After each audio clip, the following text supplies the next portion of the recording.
today we will learn how to find the cube root of a number without finding the prime factors or without using any other extensive method. So this is a very simple method and you can use this to find cube roots of even bigger numbers which are even in millions. Let's understand this with the help of an example. Let's say you have 2,50,047. So this is the number you have and you are going to figure out what is going to be the cube root of this number. So the first rule is that you start making groups from the right hand side. Now these groups have to be of 3 numbers. In this case, you start from the right hand side and you make a group of 3 numbers. Then you go on to the left hand side and make another group of 3 numbers. So you are having 2 groups. This is the first step.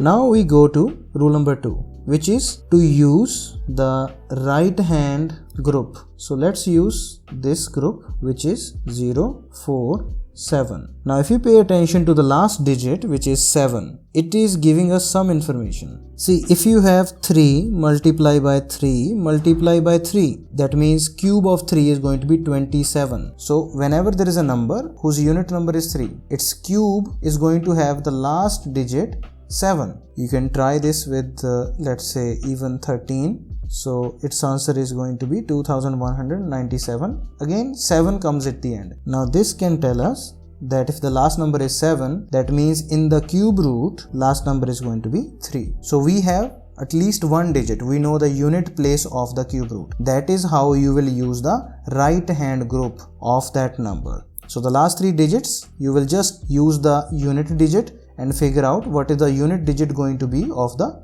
cube root. And now we will be using the first group. So let's use that. And rule number 3, use the left hand side group. So the left hand side group, we have 250. Now how will you use this group to find a digit? So you will see that this number comes between which 2 cubes. So if you know the cubes of 1 to let's say 10, which are very easy to learn, you remember that cube of 6 is 216 and cube of 7 is 343. So you see that 250 lies between these 2 cubes. So once you know this knowledge, you will choose the smallest number out of these 2 and this is your other digit. So I repeat, in the left hand group you have to figure out that between which 2 cubes does it lie. You figure out the smallest number among those 2 and that is your other digit. So if you remember, the unit digit was 3 and now you know the other digit, which is 6. So 63 is your cube root. So this group of 3 last digits gave you the unit number of the cube root and this other group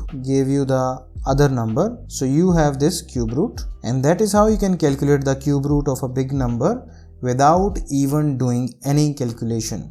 Also, as a bonus, you should remember that this is going to only work if the number is a pure cube.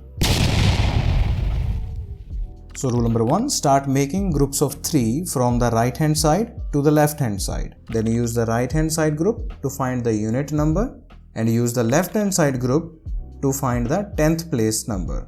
Thanks for watching. I hope I have been helpful in this video. Do let me know in the comments what other topics you want covered in the future and whether you would like to see this video in other languages. Thank you for watching. I'll see you guys in the next video.